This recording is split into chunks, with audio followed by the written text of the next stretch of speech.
It doesn't matter how good your career is as an amateur. When you turn pro, you start from zero. I mean, Right. obviously, it's great all you've done, and it can give you confidence.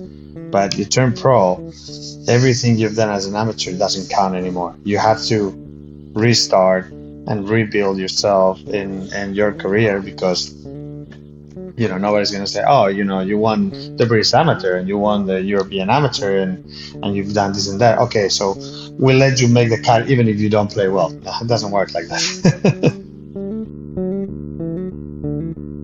Hey, it's Scott Savlov, and with me today, I would say a fellow who's a professional golfer, but he has a lot other things in his life that people don't really know that much about his passion for what he does. This is Sergio Garcia, and Sergio, welcome to the path here. Thank you for agreeing to come on the show. We've been talking about this for 3 years. Thank you, Scott. Long overdue, right? 3 years Yes, is long in making. I agree. Yeah, we're both busy people. Yes. Well, you're a little busier than I am, I think. The when I say uh, diverse, right out of the gate, let's just ask a quick question: who's a better paella maker, you or Jose Andres? That's easy. That's very easy. Obviously, Jose Andres. I'm working my way up there, but I mean, you're comparing me to one of the best, if not the best chef in the world. So it's not a very fair fight. Well, if you follow Sergio or try to, as I do on social, on Instagram, you take a lot of pride though in your cooking. I've seen you make a paella. It looks pretty darn tasty. I need the invite to come over and taste it. But it looks like you take a lot of pride in your cooking. Yeah, I do. I enjoy cooking. Obviously, um, I love playing golf, but and other sports. But obviously, cooking is one of my hobbies too. I enjoy putting a little bit of work on it, not to the extent and the quality of, like you said, like a house and dress, but I enjoy making a couple dishes here and there, and obviously feeding my family and my friends once in a while when they come. And I've gotten pretty good reviews, so I'll take those. I'm going to look up on Yelp, see those reviews. Um, I don't know if you'll find it there, but We mentioned Jose, obviously great humanitarian, and the work that he does, and I tease, but one of the great perks you have in life is, and I always write Jose going into the Masters. I never bother you, right? Going into a major, I never would reach out because I never assume that you have free time. It's always focus, hopefully to win. But at that time, you also bring in Jose and his brother to come over and cook for you for that week. So it's not like you're slumming in the house for you and the family. That's a pretty good luxury to have. yes, definitely. Obviously, yeah, he's been able to come and enjoy the week, and obviously give us a little bit of a treat with some of his cooking for probably 3 or 4 years. But we've had a good relationship, obviously, and he loves golf. I enjoy cooking, and It's good marriage. we become good friends, and for him to be able to be there with us and enjoy the Masters, and obviously he helped cook my Champions Dinner in 18. So yeah, it's been a good experience for both of us, and some really good moments to remember. Well, for me, meeting Jose in person, and I met him in 2016 at Ryder Cup at Hazeltine, and we're doing the celebrity match, and Jose is playing, and he's very silly. He could be very silly. And I enjoy that about him. So we're walking around with a group of celebrities, and we're in some suite, and we look out in the practice round, and there's Sergio coming down the fairway. And then right behind him, right behind your caddy, is Jose. So we all yell, Jose, Jose. He turns around and he takes the big bow, He's just such a great big spirit. So a lot of fun to be around, and Definitely. and we went out for a dinner at that trip, and we're sitting there, and there's a big group of us around a large table, and it was like, well, who's going to order the food? And I'm like, why would I order food if you have Jose Andres, you have Todd English, these two great chefs sitting together? And they came out, and there was no shortage of food. I mean, it was just an abundance, and he's just, it was so much fun being around him. So I'm glad we have that mutual friend between us. For you, golf, and your story is so, it's been told a lot. However, some things are not, really emphasized. You started playing golf when you were 3 years old, correct?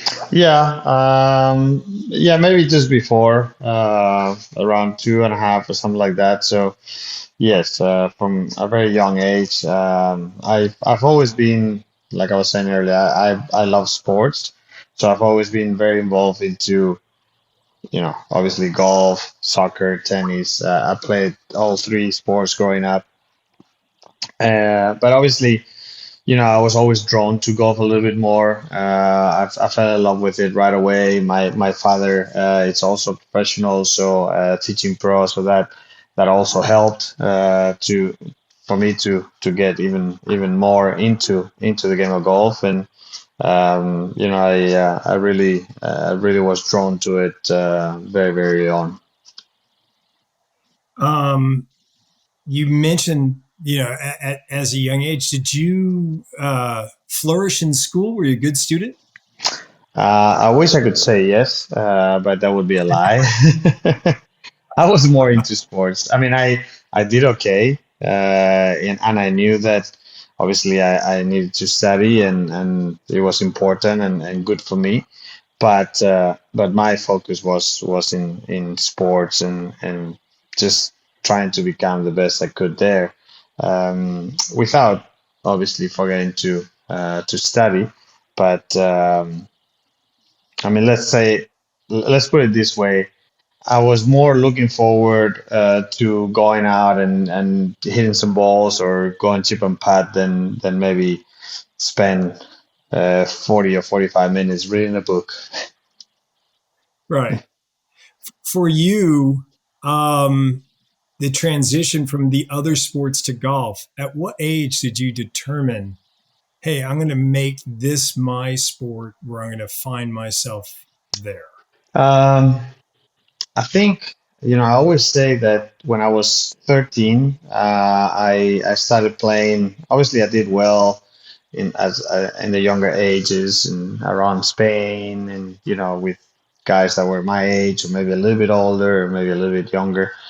But I think when I turned 13 and I started playing the Spanish national, like tour, Right. amateur tour, and I was playing against the best amateur Spanish amateur golfers in the country, any age. And I started doing well there. I won. I remember I won one of the tournaments, and I started getting into the national teams and stuff like that. I realized that, obviously if I'm 13 and I'm competing against that are 20, 25, 30, 35, and I'm able to beat them or be right up neck to neck with them. I think that obviously, maybe I can do something here. Well, obviously at 16, right, you made your first cut in a professional tournament, or at least at the European tour. Yeah, I think it was actually I think it was actually 95. I think it was 15. 15. Yeah, at I think it was called the Mediterranean Open. It was played in Valencia and El Escorpión. Um, so yeah, I think I was 15. Were you catching a lot of grief from the other players, the older guys? Who I mean, were they? What was their thought process? You know, you're paired up with these guys, some of them in their 40s and 30s, and they're looking over at this kid. Obviously, you had a great reputation as a player, but they did too at some point. They were Hmm. great young players, but did they kind of give you a hard time No, being that young? I don't remember that. I think that, I mean, obviously, I think when, same thing for us, when you see a young kid coming out and playing good golf at a very young age, with like professionals, and obviously he's an amateur, so he's not like, I mean, you don't consider him a threat, and you're kind of like excited for new blood coming out and doing great. So I think that's the way I kind of remember it, and I'm sure that there were some that probably weren't too happy that this 15-year-old, this amateur is playing and is maybe taking a spot from one of the pros. Right. But I was proving that I was good enough to be there, and play with them, even though I was young and I was an amateur player. So I think, as I remember it, it was a lot of encouragement, and like people really excited about the prospect of where I could get. Well, from that point, you turned pro in 1999, um, and right out of the gate, obviously it was a yeah, monumental. What was the first thing you announced you're going pro, right? With again, junior success in different tournaments all over the world. But you make that announcement, you're turning pro. What was the first thing you did when you turned pro? Well, Off the golf course. I'm not talking about on the golf course. I'm talking about off the golf course. yeah. Not much. I mean, I remember I didn't really have a lot of time because I remember I played the Masters as an amateur, Right.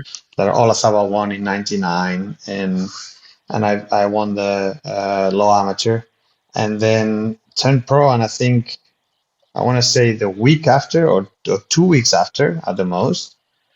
Um, I played my first pro event at the Spice Open in Barcelona in El Prat. So I didn't really have a lot of time to do much other than kind of get ready for the week, get ready for the announcement, which we did that week in a press conference. I think it was like on Monday or Tuesday of that week. So yeah, it was just kind of getting ready for it. Try to be as prepared as possible. And I was fortunate enough to play one of my favorite golf courses at that time. I remember that I won the European Stroke Play Championship there in '96. So I was able to turn pro there, and I think I finished 25th that week as my first pro event. So it was nice to make the cut, finish in the top 25, and kind of say, okay, because when you it doesn't matter how good your career is as an amateur. When you turn pro, you start from zero. I mean, Right. obviously, it's great all you've done, and it can give you confidence. But you turn pro, everything you've done as an amateur doesn't count anymore. You have to restart and rebuild yourself in your career, because nobody's going to say, oh, you won the British Amateur and you won the European Amateur, and you've done this and that. Okay, so we'll let you make the cut even if you don't play well. No, it doesn't work like that. Right. You have to earn it. For you, you grew up loving sports. How did you determine Real Madrid over Barcelona um, as the team to follow? yeah, it was quite simple. My father is from Madrid. He was born in Madrid. All his family is from Madrid. Um, I was born in the 1980, and in the 80s, Real Madrid was they had what it was called La Quinta del Buitre, which was some like five or six players that were really good, really popular. Madrid was very popular. Obviously, it was the best team in the world. So it was easy for me to get connected with that. Obviously, when we were at home, every time we watched, my dad was a Real Madrid fan, so and my brother was a Real Madrid fan, so we were watching Real Madrid, and it was easy for me to get connected to that and kind of start following. Were you excited when Figo came from Barcelona to Real Madrid? Ah, super excited, super excited. Figo's a good friend of mine, and he was an unbelievable soccer player. He loves his golf. He's a pretty good golfer too. But Yeah. I mean, he was so good. So for me as a Real Madrid fan to not only get one or the best soccer player at that time, but also take it away from your biggest rival, I mean, it was like a win-win. So it was a good feeling. Who's the greatest athlete you have ever met? You've met a lot of people and from different sports. I mean, and truth be told, you're heavily involved in tennis, you're heavily involved in soccer, you're heavily involved, obviously, in golf, but you follow a lot of sports Hmm. in all of your interactions. And it doesn't have to be somebody that people know who it is because you may say, this guy was the greatest athlete I ever met. We may not know him here in the States, but maybe somewhere else. No, I mean, no, it is someone that it's. I mean, to me, there's I probably have like four or five that I love, and I think they're unbelievable, extraordinary.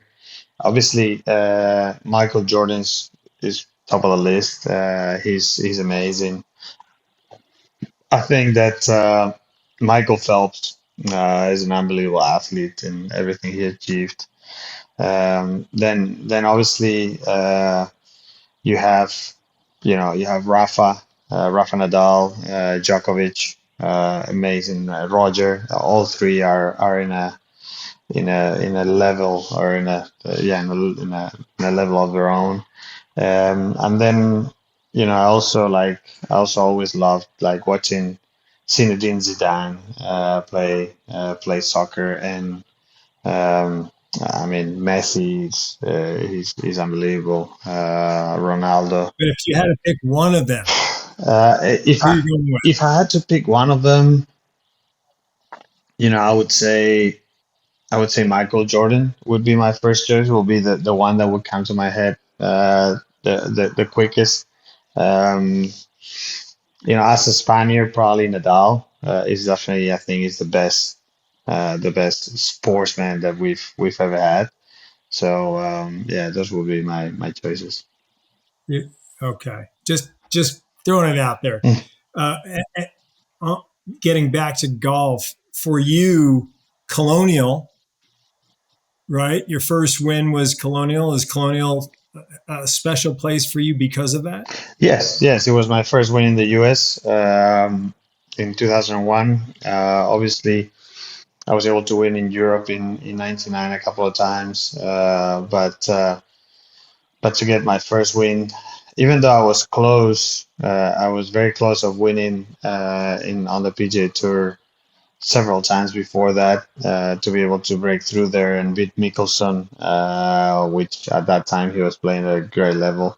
Shot a great last round. I think I shot 63 on the last round to beat him by a couple or something like that. So it definitely was like a dream come true, and kind of settled me in even more, and gave me the confidence to kind of keep going, and have a not only have a great year that year, but have a really nice career.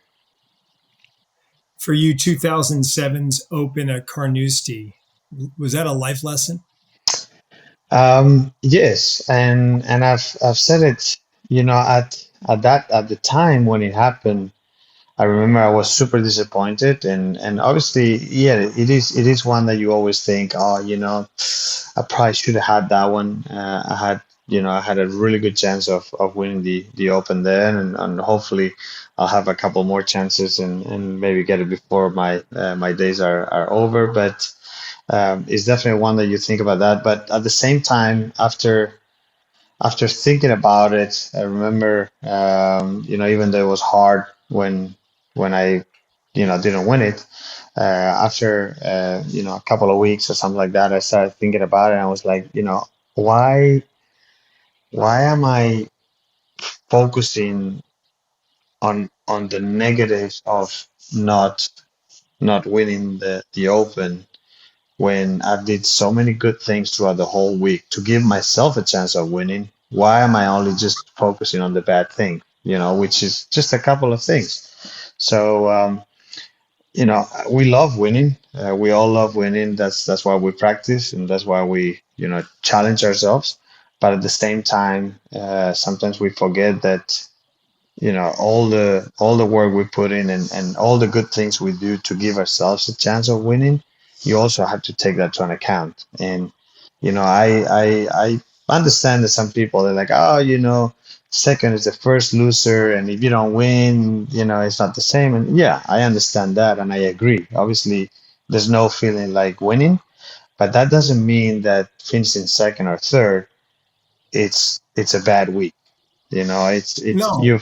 by any stretch, you have to be competitive and to be there in the finals of any sport, but in golf in particular, to put Correct. yourself in that position requires not just the physical tools but the mental tools as well. Correct. So for And you to turn on that and focus on the positive probably allows you to then the next year win like the Players Championship yeah, yeah, for sure. Yeah. And because you put yourself in the position. yes, and like I said, you gotta see all the good things you did to put yourself in that position to win. Right.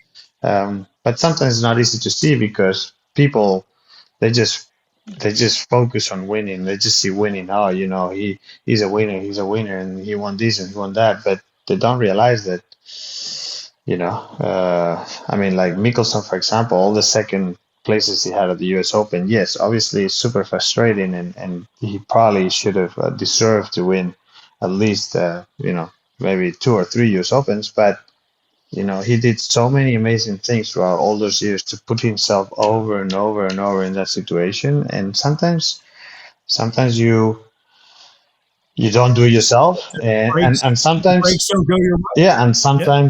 sometimes someone else plays better than you, and you get beaten. So you're not the only one playing, so you also have to respect that. 2017, big year for you. Um, just, I mean, not just on the golf course, but off the golf course too. Is that in your mind your favorite year as a professional golfer? Well, what happened on the golf course? um, yeah, I think for me, I've been fortunate to have a lot of good years. But for me, my best 2 years on the golf course, and probably off the golf course, were 2017 and 2008 and 2017. Obviously, 2017 with winning the Masters, and a couple of the tournaments in Europe, and having a really really solid year. Getting married to my wife Angela. Getting, obviously, we had Azalea in 18, but we got pregnant in 17. So all those things definitely add up to the best year of my life, not only of my career. But if you look at golf wise, yeah, I think 17 was extremely good. 2008 was a very very good year that could have been.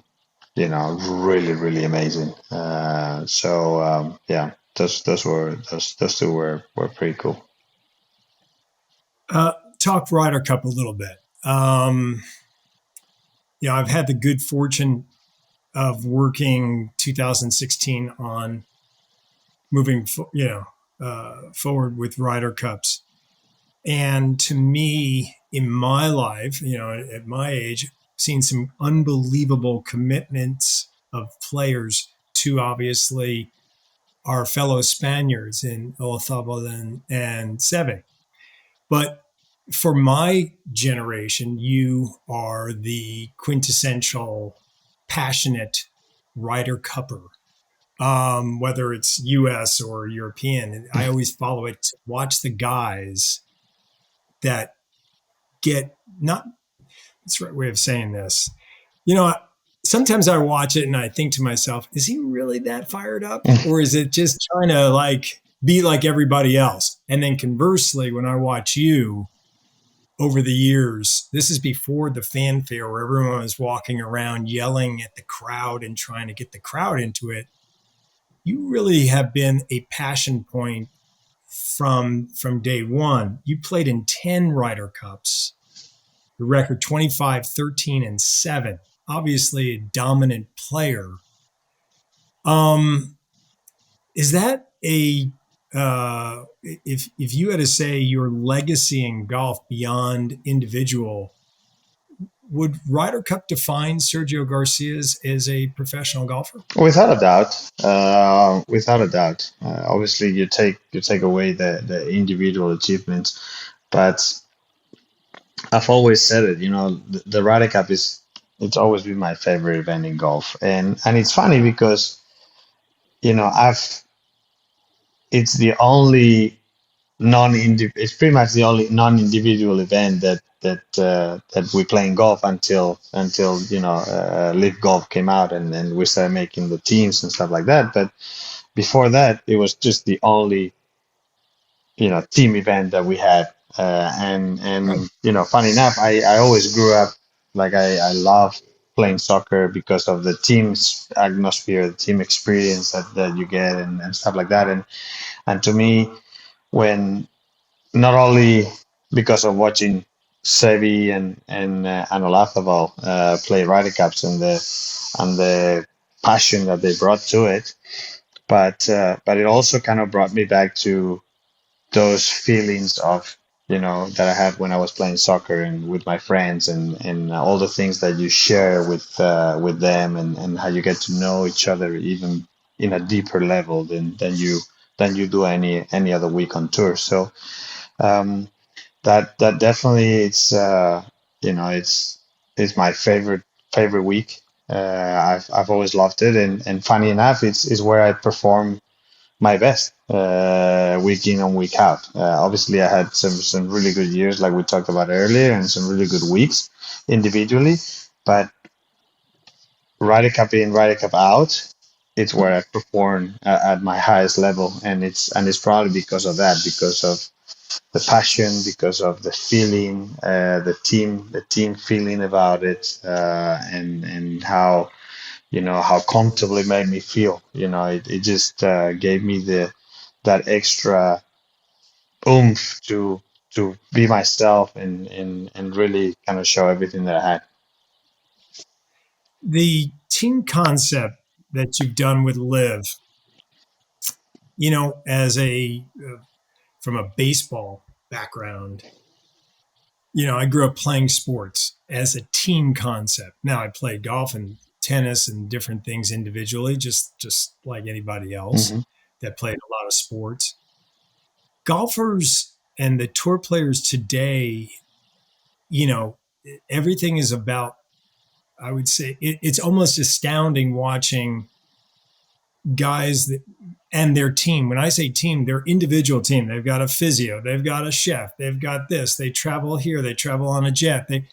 It's almost like they've isolated themselves even more than they had in the past, as far as the mindset of today's younger golfer.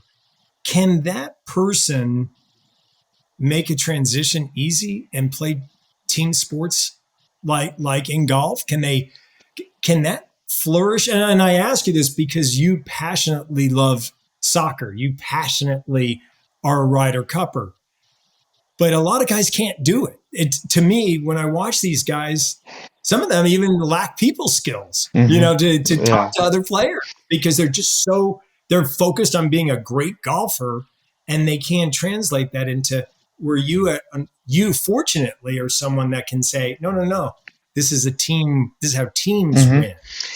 How, how does that work for you in your mindset? Yeah, I mean, I think it's a great question, and I think that it doesn't work for everyone, to be totally honest. Obviously, there's guys that are very comfortable just being by themselves and just being individuals and stuff like that. So you gotta find the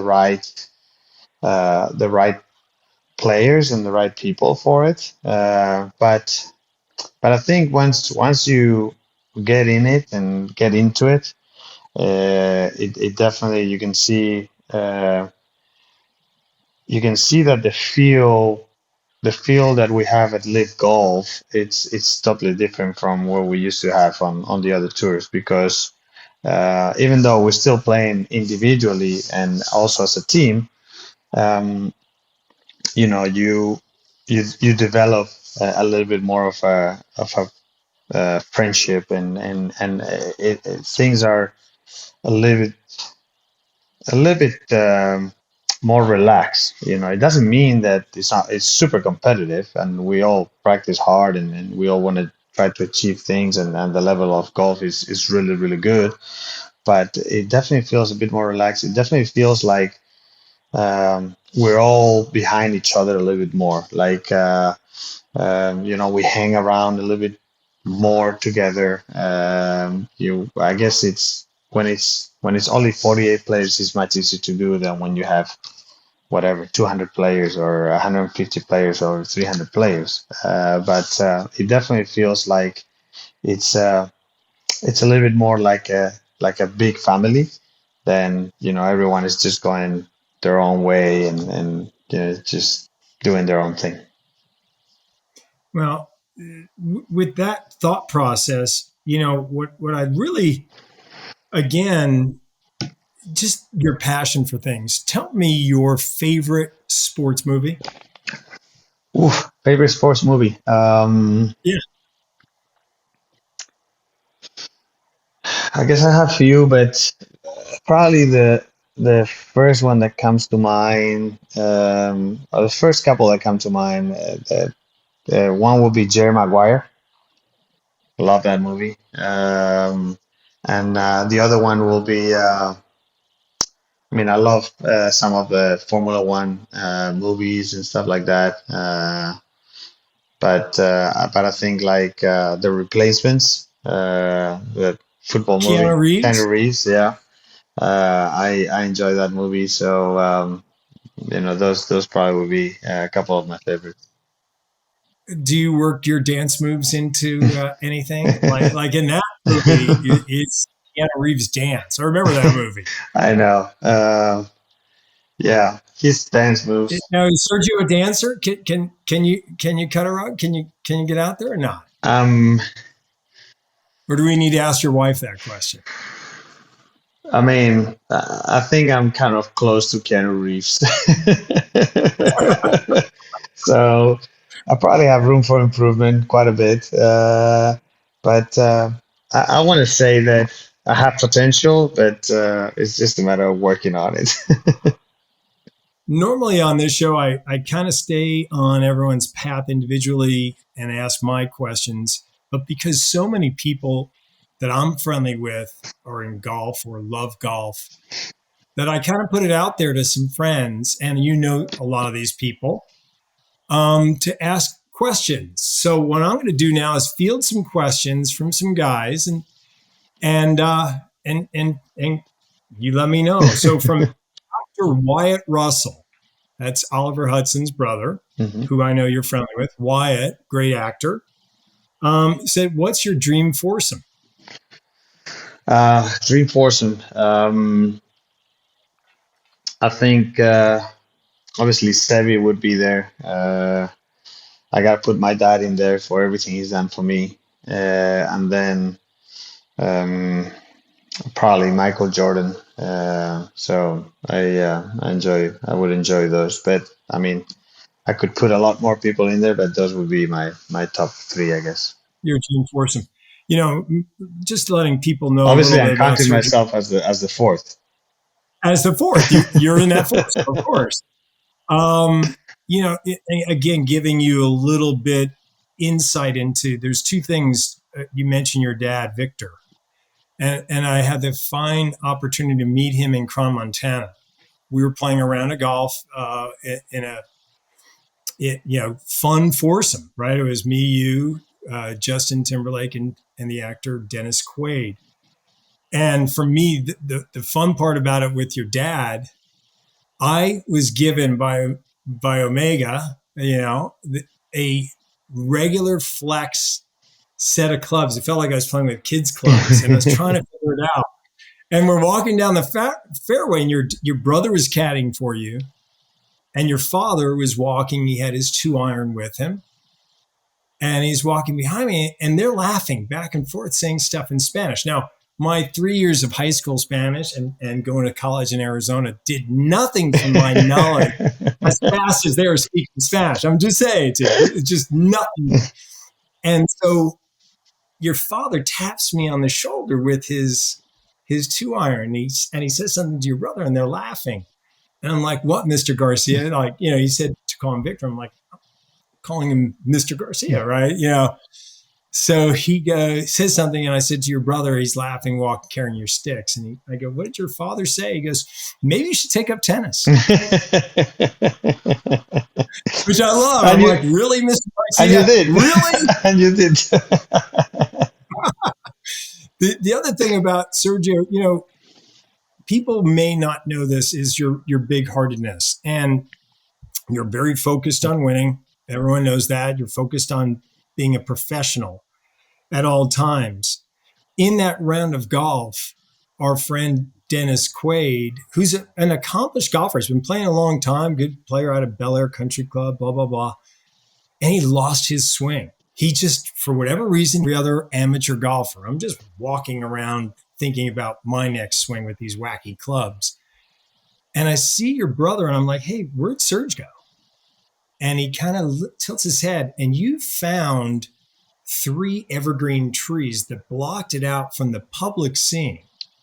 And you pulled Quaid in there, and you gave him a reminder lesson on making contact. And that is a very admirable thing to do, because most tour players just don't even do that, no matter what the situation, Mm. just because of your mindset. You're getting ready for a tournament. You're trying to get done playing with 3 hacks like us.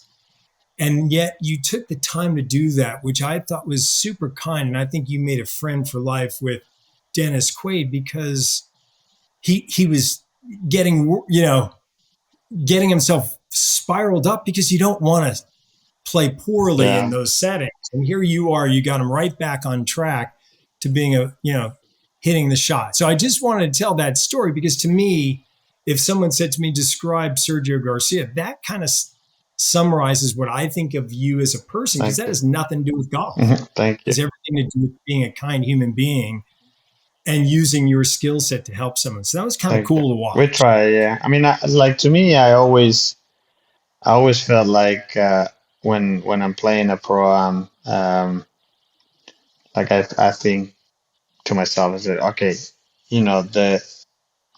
the better time that my playing partners have, the better time we're all gonna have. So Right. obviously, I try to help them as much as I can. Obviously, I still have to do my things and I have to hit my shots and kind of pay attention to the course because, yes, I mean, I'm going to play a tournament there the next day. But, I try to make sure that they have the best time possible. So then if they have a good time, then it's most likely we're all going to have a much better time that, if they're frustrated, I'm doing my own thing, I don't care about anyone other than myself, then it becomes tougher, and that's that's the way that my parents brought me. That's the way that my wife and I would try to do things, not only obviously in life, but obviously with our foundations and everything. So, I think that the world could definitely never get enough kindness on it, and it definitely needs a lot more than it's getting right now. For back on our track of questions, former PGA of America board member, PGA Pro Tom Henderson out of Greenwich, Connecticut asked, Milton Joe Inman was constantly regripping. How did you put yourself in the position of putting that part of your pre-shot routine together and move on from that time period? Yeah, to me, when that happens, usually it's just a comfort thing. So what I tried to do, and what I did when I had those problems, I think it was 2002. It's as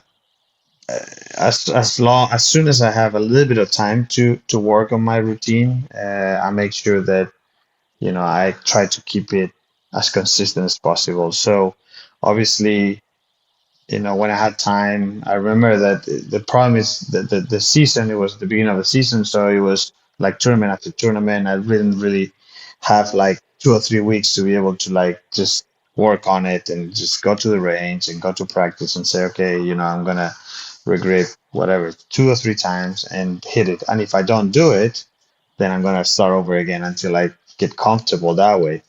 So I remember that just before the British Open in 2002, I had 3 weeks off, and I went back to Spain, and I started working with my dad, and I said, we have to fix this so it doesn't get worse. And I remember in those 3 weeks, I that's what I did, and made sure that my my routine stayed consistent throughout my practice and out on the course and everything like that. And then as soon as I got comfortable, then it was easy for me to get into a tournament play and kind of repeat it without losing it again. Awesome. Rod Trump, who is a golf course developer, new property up in Traverse City, Michigan, and he plays out of Palm Beach area. He asked, and you had mentioned Sevi earlier. Sevi had a huge impact on you and your life. What one thing would you take away that what Sevi said to you had the greatest impact? Phew, it's a good question. I mean, he was amazing. He was just very inspiring, and for me as a kid growing up watching him play and the way he played the game, the charisma he had, the ability he had to improvise and see shots where some other people wouldn't see them. That's what I love the most about him. And he always, I remember, unfortunately, I didn't get to play as much golf as I would like to with him because when I kind of started coming out and as an amateur, his career, he was kind of ending his career. So I remember 95, that's when he was kind of finishing his career. His bag was giving up on him, so he didn't play much longer after 95. Right. But I remember, playing practice rounds with him at the '96 British Open at Royal in St. Anne's. He told me, just believe in yourself, just have fun, enjoy, and just be, don't be afraid to try things. Like, and that's the way he played. He saw a shot, and even though if it was a very difficult shot or something that a lot of people would say almost impossible, he wasn't afraid to try it because he knew of his ability and what he could do, and that's what he said to me too. He said just believe in yourself. You can get anything that you put your mind into, so just believe in it and just go with it. An amazing human being too. Julius Mason, PG of America, head of Hmm. communications. Everybody loves Julius Mason. Julius, yeah. Ju- Julius asked in '99, you came on the scene, you almost won the PGA championship. All the way through 2017, you finally get your major. They're putting on your green jacket. What were you thinking while they're placing the jacket on you and you're looking at it at the people?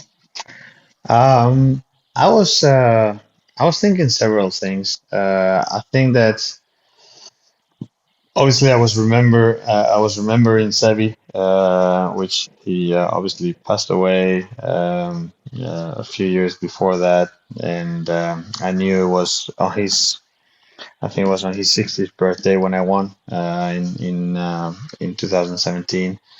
Obviously, I thought a lot about my family, all the work we put in together, my parents, how much effort they put to give me the possibility of doing what I love doing, which is playing golf and do it to the best of my abilities.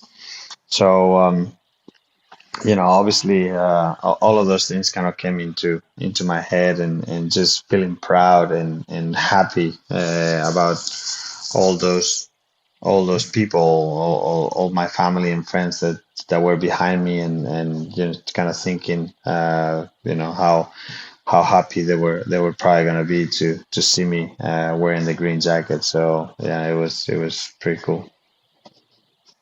From tennis player James Blake, mutual friend of ours. He asked if he can get a ride on your jet and get some of your jamon iberico. Anytime, anytime. They always him and Marty Fish. They took a big game. They're always like, we're gonna come and hang out and this, and you give us a ride and you're playing and whatever, and then they always back away. But yeah, they're good friends. I love them. Always had a great relationship with them and had some very nice experiences with them. And unfortunately, we don't spend as much time as we probably should together. He said that you have a really good forehand. You got to work a little bit more on your backhand. I He know. didn't know if you've been working on the backhand. I have been working on it. My one-hander, just like his. So I have been working on it a little bit, and it's getting better. Obviously, it's still a working process, but yeah, I love it. Uh, Paul Marchand, the golf instructor, swing guru. Actually, I take a lot of lessons from Paul. Okay, Paul was in Houston as Freddie Couples okay. instructor for many, many years. And he asked what I think is a pretty good question. I'm going to read it to you. How did you learn your swing as it is very much your own? Did you model someone or just evolve that way? And was it your father's influence and instruction that shaped your game? Yeah, it was definitely my father's influence that shaped my game, and my swing, yeah, it's very much of my own for several reasons. Obviously, it's the way that my dad taught me how to play the game, and kind of feel it a lot, be very natural. But at the same time, what people don't know is that when I was little, when I was uh, 7, 8, probably until I was 15 years old or 16 years old, I was quite short. So because of that, the only way that I could keep up with the taller, older, bigger players with distance and stuff like that was to create speed. The only way I could create speed because I wasn't that short was by generating that lag, and that gave me extra speed going into and extra energy going into the ball. The good thing is that I was able to control it as I kept developing and getting bigger. But yeah, that was pretty much the way it happened. You know, it's a natural move. It's not like my dad was telling me, okay, just make sure you come out just a little bit outside, and then just drop it or anything like that. It just became natural to me because it was the only way that I could keep up kind of distance wise with most of the rest of the guys that I was playing with. Seminole member Davis Cessna, a friend of mine, and I know you've met him before, asked about in your game if there was a shot that you don't currently have that you wish you did. But I kind of wanted to embellish. To me, you are a tacticianer on the golf course and also arguably in my generation the best ball striker. I would say Okay. uh, people would probably agree with me, and I would say just the impact of your ball striking gives you the ability to make shots that a lot of people can't. Now, there's really talented other players out there. Rory's got tremendous talent, and some of your peers, Tiger, obviously, great talented players. For you, do you still think about different types of shots, or do you efficiently now just practice on what strokes that you want to be making as you tackle a specific golf course? No, I definitely think about all types of shots, and if you look, um, like if you look at me, even though now with the new ball and everything like that, it's a little bit tougher to like shape it and draw it and fade in and hit it low and high and all those things. I still do a lot of that. It's the way I grew up playing golf. So obviously with professional and turbo ladder balls, it was much easier to hit nice draws and fades and low and high and all these things that you had to do. But even though the game is gotten a little bit more uh, uh, like one dynamic, it's more all more like up in the air and not a lot of shape on it. I still see my shots, kind of trying to turn into the flag or from the middle of the green, turning into the flag if it's on the right, turning into the flag if it's on the left, and things like that. If it's into the wind, even though the ball flies through the wind much better than it ever did before, I still like to hit like a little bit lower shots because it's the way I feel comfortable with my game. So I still see a lot of those shots, and then when I hit into the trees, I still look for gaps where it's funny like when I'm here in Austin and I'm playing with some of my buddies and I hit on the trees and I'll be like they'll come and they're always excited to come and what kind of shot are you gonna hit? So I'll look and I'll say, well, I'm gonna try to hit it through that gap and with a little draw and they're like, which gap? It's like that gap. Really? So it's just a matter of, like I said, What you're seeing, though, you got that's the difference, right? yeah, you have to You're seeing shots that other people are not you seeing. have to you have That's to why you're a great player. you have to be able to see it. If you can't see it, then definitely you cannot pull it off. It doesn't mean that I always pull it off, but at least if you can see it, then you have a chance of pulling it off. Yeah, that makes a lot of sense for you because of your ball striking and the ability that you have to do that. Do you still think of yourself that you could go and win a major? I think so. Yeah, I definitely do. I think that um, I feel like obviously I haven't played to the best of my ability in the majors in the last probably 3 or 4 years, but even like that, I feel like as soon as I am a little bit on it, I have a possibility of being in decent contention. So it's just a matter of you know, putting yourself there and believing in what you can do and your ability and trusting yourself and then just kind of, excuse me, just kind of let it happen, I guess. For you, the live and PGA resolve, and DP World Tour resolve. Is having the chance to play on the Ryder Cup team kind of the greatest silver lining of that resolve, or whenever it gets resolved? Yes, I think obviously yes, that's definitely one of the things that I would love to have a possibility again. But at the end of the day, I think that if we are all rowing in the same direction, it's much better for not only for us but for the game itself. So it's just a matter of getting everyone to go in that same direction, and sometimes unfortunately it takes a little bit longer than you wish, but it looks like things are getting closer, and hopefully they'll come to a decent agreement from both parts, and then we can just kind of Get keep back going, together. keep playing the game that we love, and hopefully compete with some of our friends and competitors that are on the other side, and here and there, and see what happens. Sergio Garcia, thank you. One last thing I was going to ask: Sergio Garcia Fernandez, correct? Yes.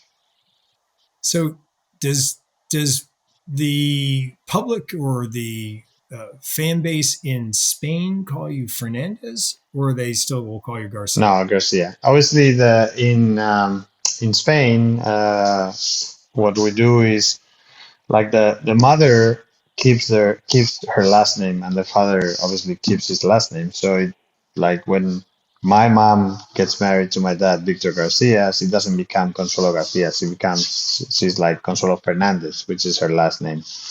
So what as a son or a daughter or whatever, what you do is you have your name, then you have your father's last name as your first last name, and then your mother's first last name as your second last name. So Oh so wow, you can have so you can have a first name, a second name, like you do here in the U.S., and then you have two last names. So that's the way it works. I that's don't very I don't have fortunate. I don't have a middle name, so I'm just Sergio Garcia Fernandez. It works well for you. Thank you. Thank you so much for making some time Thank you, Scott. and visiting. It was fun and long, like I said earlier, long overdue to catch up. Beautiful. Thank you. Hey, thanks so much for listening to this week's show. You can subscribe wherever you get your podcasts. Feel free to write us on thepathhere.com to have one of your questions featured on a future episode. You can follow me on Instagram at Scott Savlo. If you want to send us a tweet or follow us on Instagram, it's at The Path Here Podcast. Hey, I'm Scott Savlov, and you've been listening to The Path Here.